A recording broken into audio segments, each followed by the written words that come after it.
analyze what happens to a dipole in a uniform electric field. This is the charge plus Q, and here the force QE is being applied towards the right hand side, because uniform electric field is present all throughout space.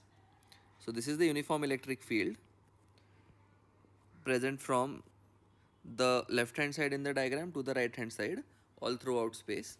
This is the dipole BA, and the dipole moment vector is from the negative charge to the positive charge.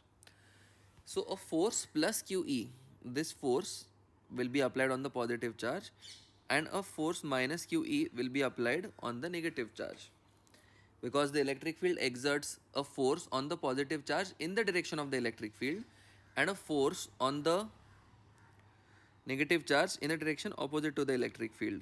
That's why total force F net, if we see, F net will be equal to 0, that is equal to plus QE minus QE. Hence the total force is going to be equal to 0.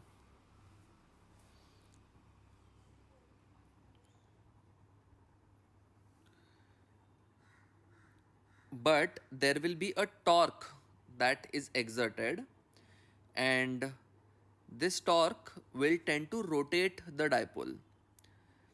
Now this torque is exerted because of two equal and opposite forces that act at different points, and hence these forces are forming a couple.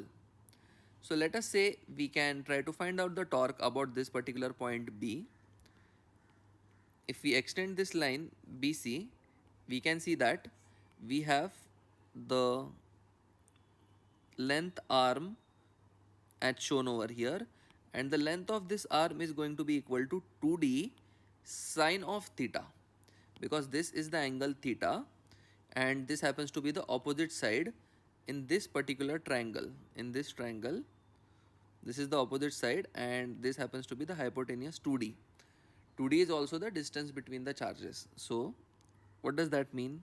This is 2d and the length of this arm is 2d sine theta.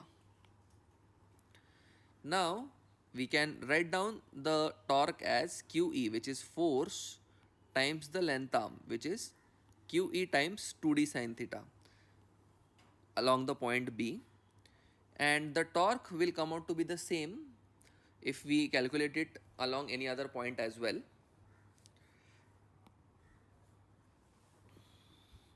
So let us write that down. Torque along B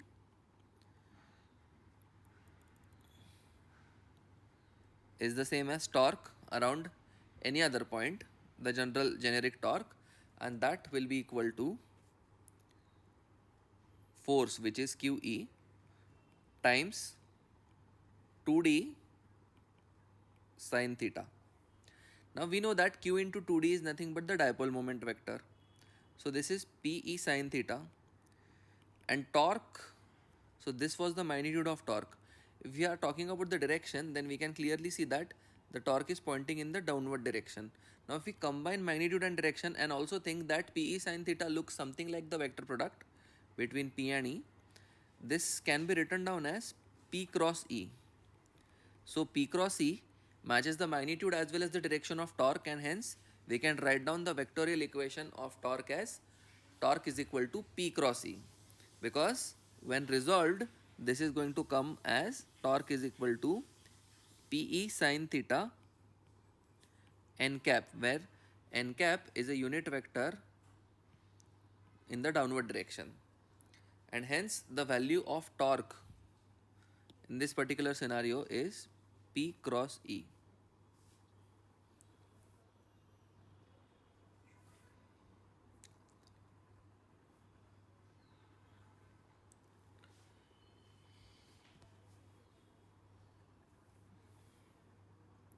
Now let us look at the potential energy of rotation because of this particular torque. Well, potential energy we know is equal to negative of work done. So that is equal to negative of integration of torque dot d theta.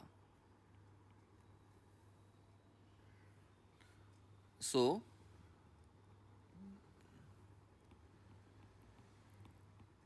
that is going to be equal to negative integration of Pe sin theta d theta from position 1 to position 2.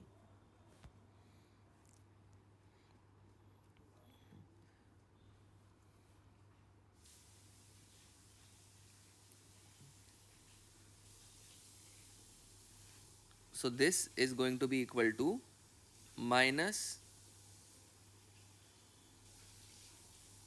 Pe